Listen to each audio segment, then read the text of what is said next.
Hello friends, welcome to Escaping the Mouse with me, your host, Breck Roll.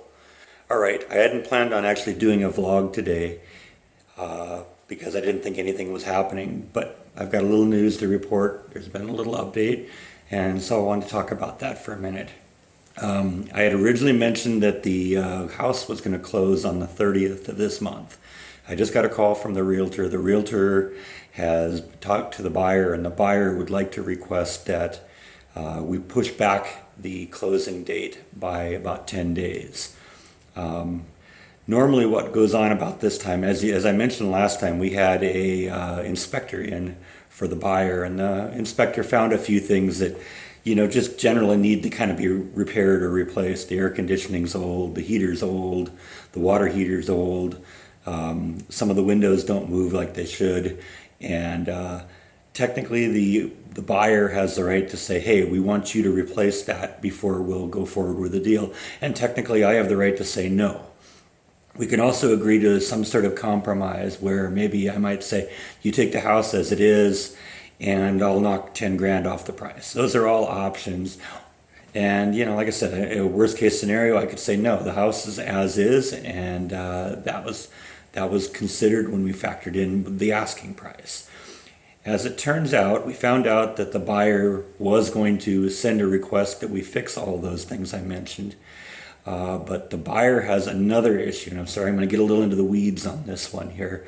As I mentioned in an earlier vlog, the buyer is a cash buyer. He has money he's going to pay cash for it, which means there's no going through banks and getting loan approvals and all that nonsense. It's just going to be real simple. They just wire me the money and it's done. Now, initially, when they made the cash offer, they showed me bank account statements that proved that they had more than enough money to cover the cost of what they were asking or what they were bidding on the house. So that was part of it. But what they are actually is property investment buyers. And so what they're trying to do is sell some other property to pay for this one. Now, I knew about that at the beginning, and part of the condition, part of the paperwork I had to sign was that I understood that, and that technically I could hold them accountable and say, no, we're not going to wait for that to happen. If there's a delay on your end, you got to pay for it out of the cash that you've got in your savings. And that was part of the agreement. So I could always have done that, but I'm actually running a little bit behind time-wise right now. I've got a schedule to get the house tented, but we wanted to really do it like in the next few days, and have it done, early next week if at latest. And when I contacted the fumigators, the best they can do is starting like in 10 days, almost at the end of the month. I think on the 29th they want to start. And that would mean that I wouldn't even be back in the house until the 1st, which was one day after the house was due to close. And then I got a whole bunch of other things I got to do. I got to go back to Texas, find an apartment. I got to transplant the cats to there.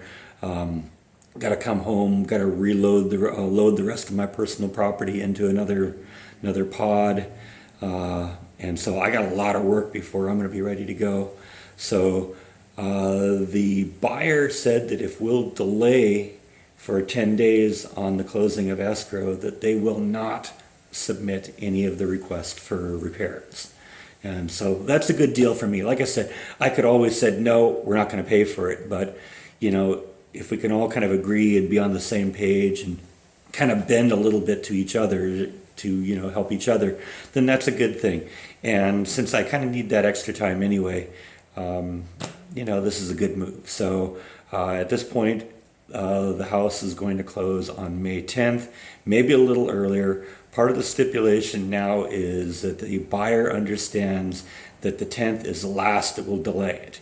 And there's going to be a condition where any attempts to delay beyond the 10th is going to result in a fine to the buyer. So I think ultimately this is going to help a little bit, make it a little, take a little bit of the pressure off on me in terms of getting everything going.